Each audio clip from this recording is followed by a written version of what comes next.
Merci de m'avoir invité et convié. Je vais vous entretenir de trois choses, essentiellement d'abord des embouteillages, ensuite de la pollution et puis des solutions.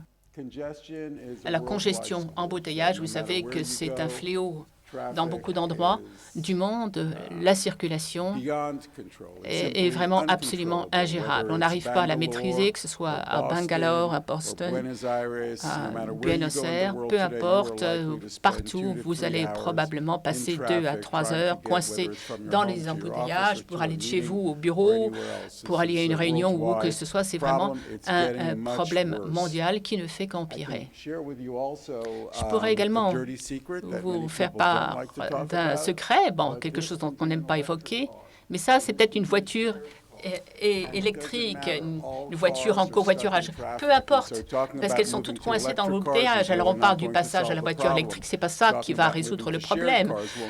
Covoiturage, c'est pas ça non plus qui va résoudre ce problème de l'embouteillage. Congestion, synonyme de pollution. Regardez les chiffres, 80% des gaz à effet de serre viennent des échappements de voitures automobiles en milieu urbain. Regardez la portion qui est attribuable aux embouteillages. Eh bien, c'est quasiment la totalité parce qu'il y a des gaz carboniques, bien sûr, qui est émis lorsque les voitures circulent, mais c'est encore pire lorsque les voitures sont à l'arrêt. En ville, vous voyez que toutes les villes du monde concentrent, bien sûr, la majorité du trafic. Skytrain, c'est une société qui a commencé, qui a vu le jour dans le giron de NASA. Tout a commencé à la NASA et nous avons notre siège, nous sommes situés au siège de NASA. Et Skytrain, c'est la solution au problème de pollution et d'embouteillage. Je vais vous expliquer pourquoi. Voici la planète et voici ce qu'elle devient. Ce qu'elle est en train de devenir, notre planète. Si vous êtes allé en Inde ou en Chine, vous aurez constaté que c'est déjà ce à quoi ressemble la planète. On ne voit même plus le ciel bleu dans certaines régions de la Chine. On ne voit pas dans certaines régions de l'Inde. On ne voit plus jamais le ciel bleu. Idem en Malaisie, en Indonésie. Et c'est vrai du monde occidental, à Mexico, à Los Angeles, il y a des jours où on n'arrive pas à voir le ciel. Et il y a une consigne qui passe, restez chez vous.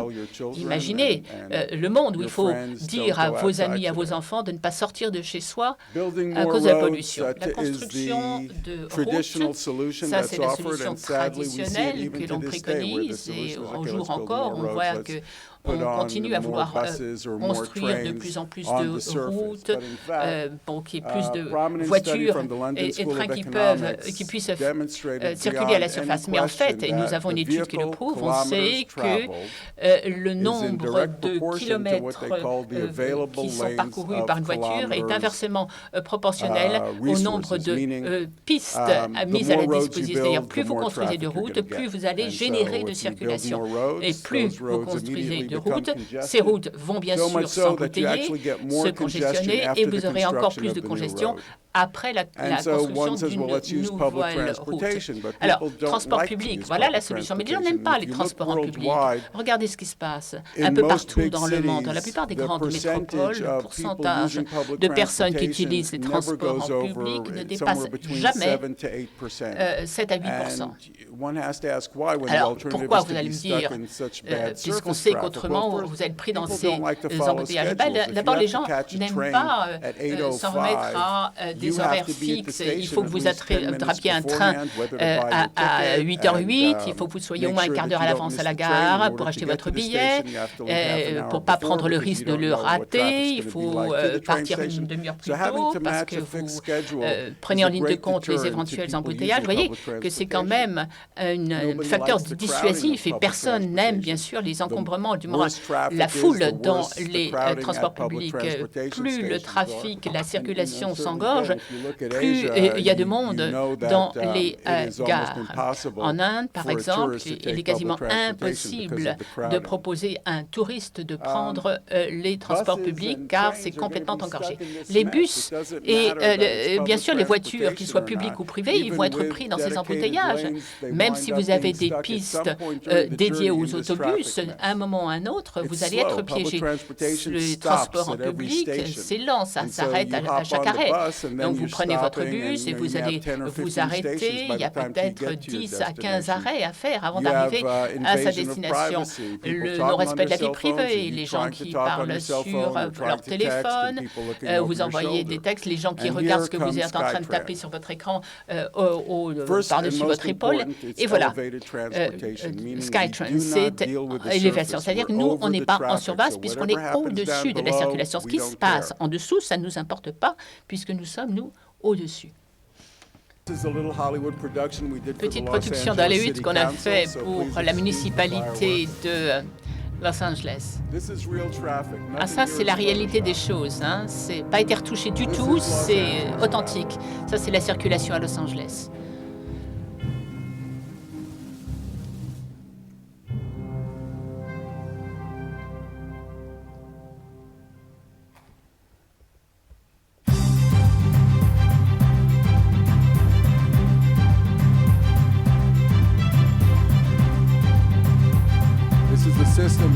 C'est le système qui a été mis au point pour Universal Studios à Los Angeles, le réseau d'accès.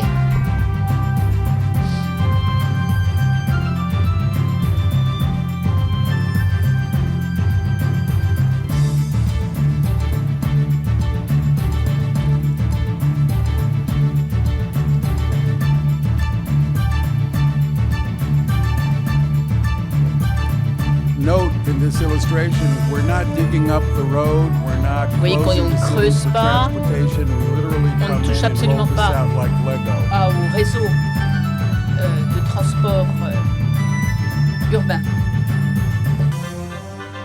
Ça,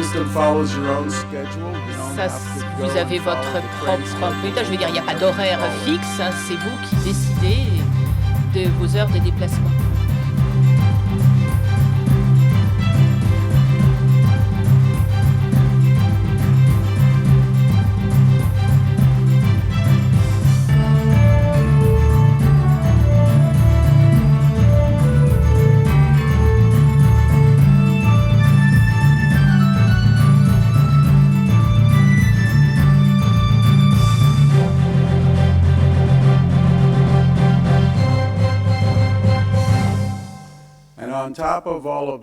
Et puis en plus, c'est le système qui est le plus écologique de ce qui existe à l'heure actuelle. Nos véhicules utilisent moins d'un tiers la quantité d'énergie utilisée par les voitures hybrides.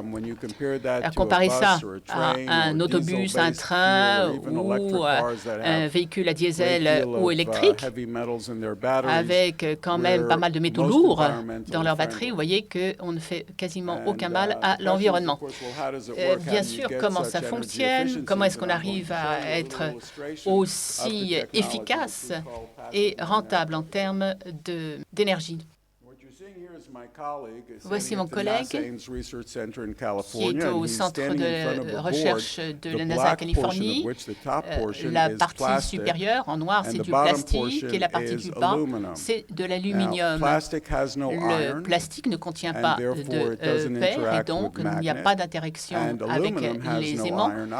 Idem pour l'aluminium et donc normalement il n'y a pas d'interaction avec l'aimant, mais l'aluminium a quand même quelque chose que les physiciens qualifient des électrons libres, et ces électrons libres agissent sur un aimant de façon extrêmement efficace. Ça ressemble un peu à de la molasse. Mon collègue est en train de tenir un aimant dans sa main, et cet aimant, bien sûr, est attiré vers le fer et les autres aimants. Vous voyez, il fait tomber le magnet qui passe du plastique sur l'aluminium, et vous voyez que ça tombe en chute libre. Ça, c'est dû à la gravité. Donc, jusque-là, tout va bien. Maintenant, regardez ce qui se passe lorsqu'il change l'orientation l'orientation de l'aimant et qu'il va cette fois du plastique vers l'aluminium. Vous voyez, il ne fait rien d'autre que de modifier l'orientation. Là, on a cette forme en T.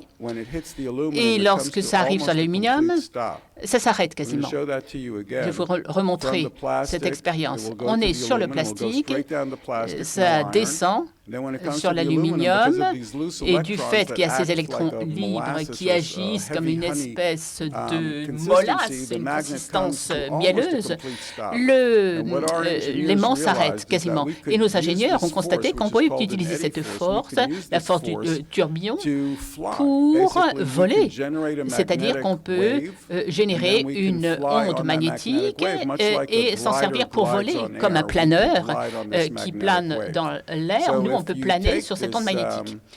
À partir de là, ce concept de l'aimant, et si on y ajoute un autre aimant, vous avez des ailes magnétiques, et si vous attachez un véhicule à ces ailes magnétiques, vous avez un petit aéronef. Voilà un autre aimant qu'on fait tomber, qu'on laisse tomber. Vous voyez que le vol se passe très bien. Alors, ça ne tombe pas en chute libre, ça part sur le côté, et ça va continuer à voler, enfin, ça continuerait à voler si la plaque d'aluminium était beaucoup plus grande. Alors, on prend notre véhicule, parce que ça, c'est ce qu'on fait dans la vie réelle. On l'attache à des ailes magnétiques et on le fait avancer vers l'avant. C'est une force qui est une poussée. On peut tirer ou pousser, peu importe. Là, on tire tout droit. Et vous voyez ce qui se passe lorsqu'on tire le véhicule. Il décolle et commence à voler. Ce qui est important, c'est que ce vol est un vol libre, c'est-à-dire qu'il n'y a pas d'énergie nécessaire pour faire voler la machine. Tout vient de la propulsion. Avant, je refais cette petite expérience. On tire, le véhicule va décoller, il va prendre son envol. Il n'y a pas d'énergie, ça ne coûte aucune énergie, pas besoin d'énergie pour voler. Et avec cet envol, vous pouvez vous affranchir de la friction. Et si vous enlevez la friction en termes de transport public, le besoin énergétique va chuter considérablement, c'est-à-dire que vous arrivez à l'efficacité d'une voiture hybride, simplement, c'est encore plus efficace. Alors, quid de la propulsion? La propulsion, ici encore, on utilise le phénomène de l'aimant sur l'aluminium. Voici nos rails, ça, ce sont les rails de réaction. Ce sont des rails qui sont des cylindres en aluminium qui sont ouverts. Vous voyez, il y avait les ailes magnétiques qui peuvent se nicher et le moteur va se loger à l'intérieur de ce cylindre. Notre moteur est enveloppé d'un aimant. C'est cela. Si vous regardez d'en bas, vous voyez deux moteurs. Voilà le vue de face, vous voyez les deux moteurs et l'aile. Alors, on tourne dans l'autre sens, la technologie reste inchangée, la réaction est exactement la même chose, les rails jouent le même rôle, et vous avez cette fois un véhicule qui peut circuler comme s'ils sont dans un véhicule à terre. Donc, ça peut être soit suspendu, soit avancé sur un air. Clark qui tient le moteur dans sa main. Remarquez à propos de ce moteur qu'il a cette enveloppe autour de lui. C'est un aimant néodymium. Le néodymium, c'est quelque chose d'extrêmement puissant comme aimant. On le met autour de notre moteur et lorsque vous tournez un aimant, il va bien sûr chercher à aller de l'avant, à se propulser vers l'avant comme une vis. Vous avez votre bimoteur qui est logé à l'intérieur de ce cylindre que je vous ai montré. Et l'aimant est en rotation, c'est-à-dire il y a un mouvement vers l'avant et c'est amplement suffisant pour permettre au véhicule de décoller. Et lorsque le véhicule a décollé, tout peut voler sans le moindre frottement ou friction. Voilà, une petite illustration. Will we get regenerative braking? Le freinage. Ah, how intriguing. Intéressant. John's smiling. Okay. So what you're seeing here, of course, is Alors, ce in que je this vous case we montre, have the cylinder là, moving vous avez and the le motor cylindre fixed, but qui se déplace et in le the moteur, system lui, est itself, fixe, the motor's mais le rotating and the moteur cylinder is tourne fixed. And so what you get et is this le forward cylindre motion est of the fixe. C'est vehicle. And l'autre that option. C'est ça qui combination permet de allows faire this vehicle to avancer go very le fast, up to véhicule 250 jusqu'à kilometers an hour. 250 km par heure. So Il s'agit we're trying to keep the d'être le planet plus blue. écologique I thank you for possible. your time. Thank you very much, then. Merci.